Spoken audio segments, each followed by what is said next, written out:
Hello student, welcome to my channel home science tutorial. आज हम पढ़ने जा रहे हैं कोशिकांग। सेल के जो ऑर्गन्स होते हैं, सेल के जो पार्ट होते हैं, सेल में पाए जाते हैं कुछ, उसी को हम कोशिकांग कहते हैं। तो आज हम इसके बारे में जानते हैं कि क्या क्या सेल में पाया जाता है। तो सबसे पहला जो कोशिकांग है वो राइबोसोम्स है। राइबोसोम्स की खोज जो है सबसे पहले 1953 में रॉबिन्स और ब्राउन ने सेम की जड़ों की कोशिकाओं में देखा था। इन्होंने रॉबिन्स और ब्राउन ने सबसे पहले सेम की जड़ की जो कोशिका होती है, जो सेल होता है, उसमें इन्होंने राइबोसोम को सबसे पहले देखा। इसके बाद जो है पैलाडे ने 1955 में जंतु कोशिका में इसे देखा और 1974 में पैलाडे ने जो है इस कार्य के लिए उन्हें नोबेल पुरस्कार मिला 1974 में पैलाडे को।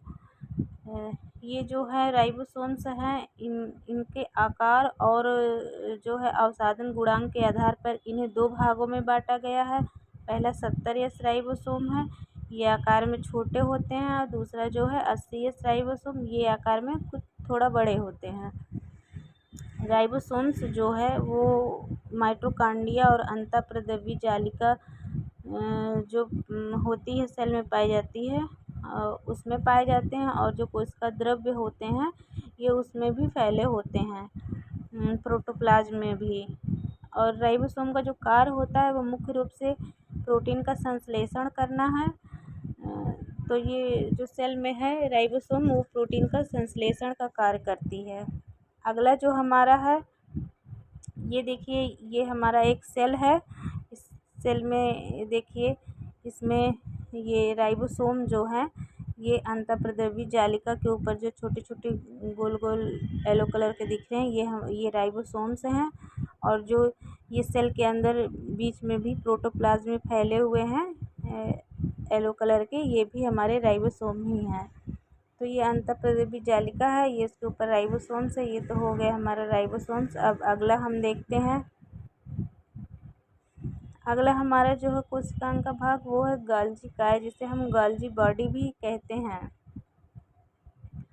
तो इसकी खोज जो है सन 1898 में कैमिलो गोल्जी ने की थी। तो उन्हीं के नाम पे इसे गोल्जी बॉडी कहा गया। और कहाँ की थी, इन्होंने पशुओं की कोशिकाओं में इसे सबसे पहले 1898 में देखा था। 1906 में इन्हें जो है इसके लिए नोबेल पुरस्कार भी मिला। ये विभिन्न आकार की गालजिकाएँ जो होती हैं, ये विभिन्न आकार की चपटी और कुछ मुड़ी हुई घनी तथा समांतर झिल्लियों का समूह होता है, जो प्रायः अंतःप्रद्रव्य जालिका तथा जीव द्रव्य कला के बीच में फैला होता है। तो इसका गालजिकाय जो होता है, इसका ये एक पार्ट है जिसके हम जो बीच का पार्ट है उसको सिस्टर्नी, और जो ऊपर नीचे जो इसकी कुंडी के समान बनी है गोलाकार की, इसको पुटिकाएँ या वेसल्स कहते हैं। ये फिगर है गोल्जी बॉडी का। ये देखिए यहाँ पे जो ये सिस्टर्नी वेसल से, यही जो है इसे हम कह सकते हैं कि ट्रैफिक पुलिस का काम करती है। यही इसी को सिस्टर्नी लिखा है फिगर में। ये ट्रैफिक पुलिस का काम करती है, जिसे हम कहते हैं कि गोल्जी बॉडी जो ट्रैफिक पुलिस का कार्य करती है, तो उसमें सिस्टर्नी का ही रोल होता है। ये देखिए हमारा सेल है, सेल के अंदर जो न्यूक्लियस है, और उसके बाहर देखिए राइबोसोम अंतःप्रद्रव्य जालिका है, और उसके बगल में जो गोल्जी बॉडी है, ग्रीन कलर का जो है वो गोल्जी बॉडी है।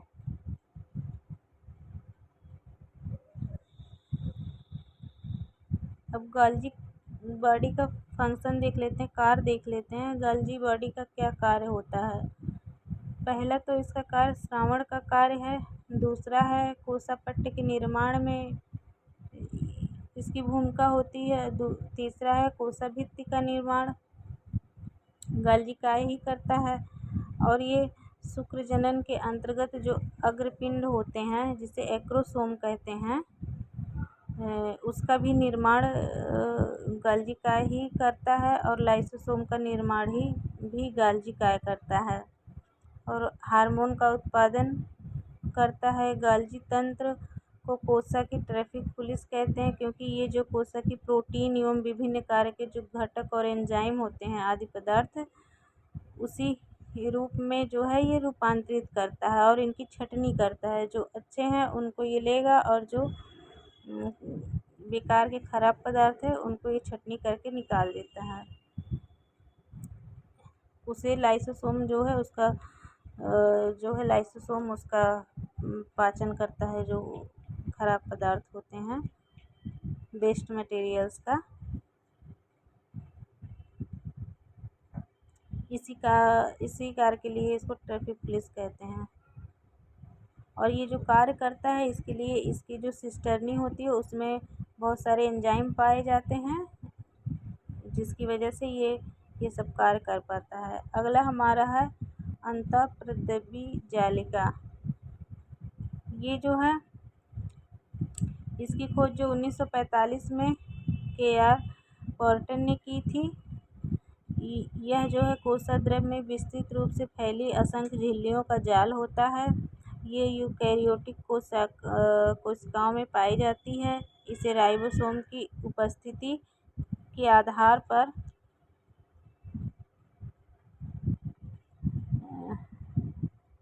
पर दो भागों में बांटा गया है। पहला है सपाट अंतःप्रद्रवी जालिका। इसमें जो है लिपिड तथा स्टेरोल का संश्लेषण होता है। और दूसरा है कणिकामय अंतःप्रद्रवी जालिका। इस पर राइबोसोम्स पाए जाते हैं। ये प्रोटीन के उपापचय में भाग लेते हैं।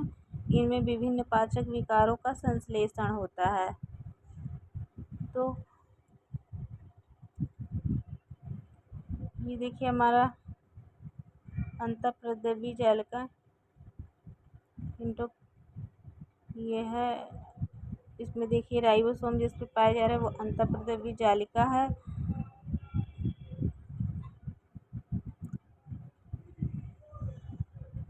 इसमें देखिए चिकनी अंतःप्रद्रवी जालिका जिसे हम सपाट अंतःप्रद्रवी जालिका कह रहे हैं, जो ये नलिका की तरह है जिस पे राइबोसोम्स नहीं है, ये हमारी सपाट अंतःप्रद्रवी जालिका है। और ये जो क्या करते हैं ये लिपिड और स्टेरॉल का संश्लेषण करते हैं। और जिस पे राइबोसोम पाया गया है वो हमारा जो कणिकामय अंतःप्रद्रवी जालिका है, जिसे हम खुरदरी अंतःप्रद्रवी जालिका भी कह सकते हैं। ये जो है प्रोटीन के उपापचय में भाग लेते हैं, जिस पे राइबोसोम्स पाया जाता है।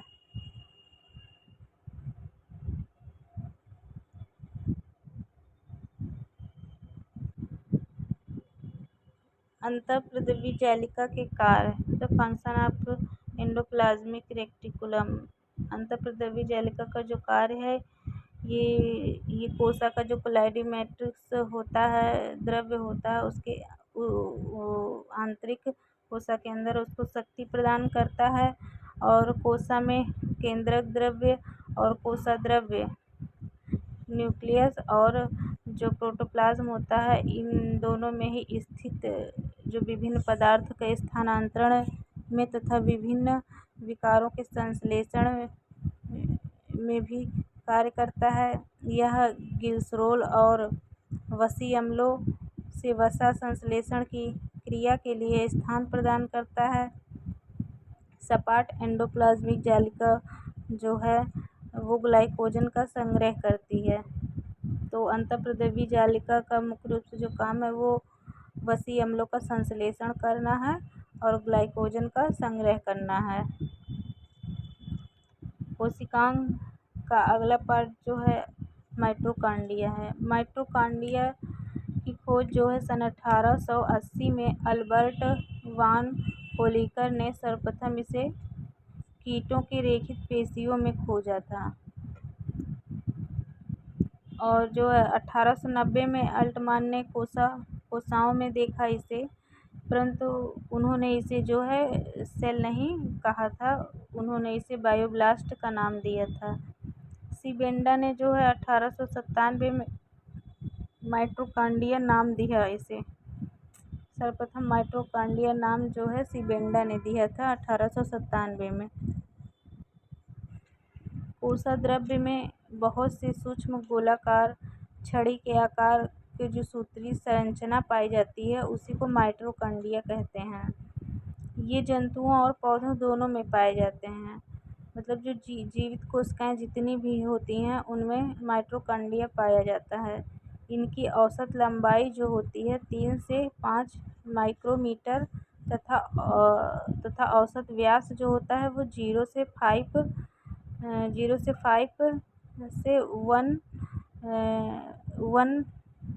1.0 माइक्रोग्राम होता है। सूत्री माइटोकांड्रिया की जो लंबाई होती है वो 40 माइक्रोमीटर होती है और इसे सूत्रकणिका और कांड्रियोसोम भी कहते हैं। तो ये माइटोकांड्रिया की संरचना है। ये देखिए माइटोकांड्रिया है जो सेल के अंदर पाया जाता है और ये सेल को ऊर्जा प्रदान करता है। इसमें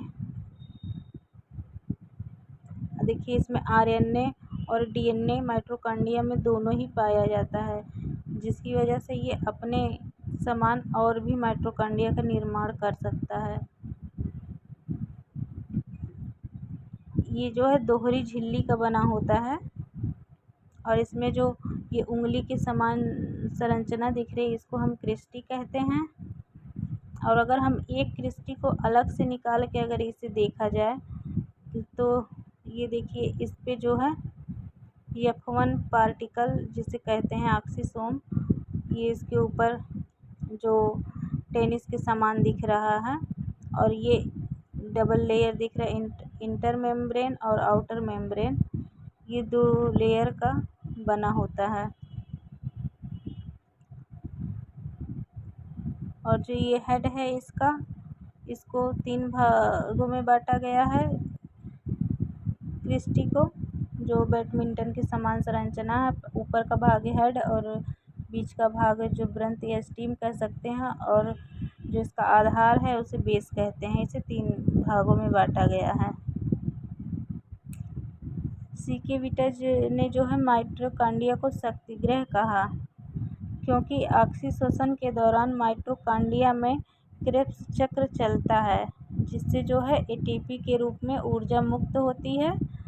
तो 1 एटीपी बराबर जो है 8.15 किलो कैलोरी ऊर्जा होती है।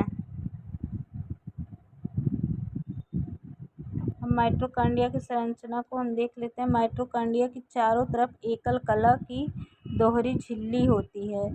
इसकी बाहरी परत में सपाट परंतु अंदर वाली परत जो है अंदर की तरफ मैट्रिक्स में उंगली के समान मुड़कर संरचना बनाती है, जिसे हम माइक्रोविलाई कहते हैं, जिन्हें फ्रेब-सीलिंग और मूलर थेलर ने नामक वैज्ञानिकों ने इसे नलिकाओं का नाम दिया। पादप माइटोकांड्रिया में नलिकाएं तथा जंतु माइटोकांड्रिया में क्रिस्टी पाई जाती है। इसके अंदर ये कोष्ठ में प्रोटीन युक्त जेली पदार्थ भरा होता है। क्रिस्टी की सतह पर बहुत से टेनिस के रैकेट के आकार के 70 से 100 एंगस्ट्रॉम की लंबाई के सूक्ष्म कण नियमित रूप से एक दूसरे से 100 एंगस्ट्रॉम के अंतर पर स्थित होते हैं। माइटोकांड्रिया में जो है माइटोकांड्रिया में प्रोटीन 65 से 70% और फास्फोलिपिड जो है 25% और राइबोन्यूक्लिक अम्ल जो है 0.5% तथा डीएनए कुछ मात्रा में पाए जाते हैं। माइटोकांड्रिया का कार्य जो है ये हम देखते हैं। माइटोकांड्रिया का जो मुख्य कार्य है वो कोशिका को ऊर्जा प्रदान करना है। माइटोकांड्रिया में वसा और कार्बोहाइड्रेट के ऑक्सीकरण के कारण ऊर्जा उत्पन्न होती है। यह ऊर्जा एटीपी के रूप में कोशिकाओं के विभिन्न कार्यों में प्रयोग आती है। समान एकत्र कोशिकाओं में माइटोकांड्रिया की संख्या 1000 से 1600 तक होती है। मतलब जो हमारा शरीर का अंग होता है जिसका कार्य ज़्यादा होता है उसमें वहाँ के सेल में जो माइटोकॉन्ड्रिया होती है वो अधिक संख्या में पाई जाती है। क्रेब्स चक्र मैट्रिक्स में उपस्थित एंजाइम्स के द्वारा होता है। क्रेब्स चक्र के द्वारा जो एटीपी ऊर्जा बनती है उसमें जो मैट्रिक्स उपस्थित होता है तो ये एंजाइम के द्वारा क्रेब्स चक्र चलता है।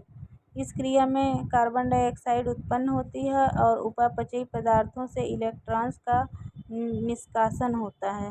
श्वसन श्रृंखला माइटोकॉन्ड्रिया में क्रिस्टी में होती है और इसमें डीएनए पाया जाता है। इसके कारण इसे स्वप्रतिकृत इकाई भी कहा जाता है।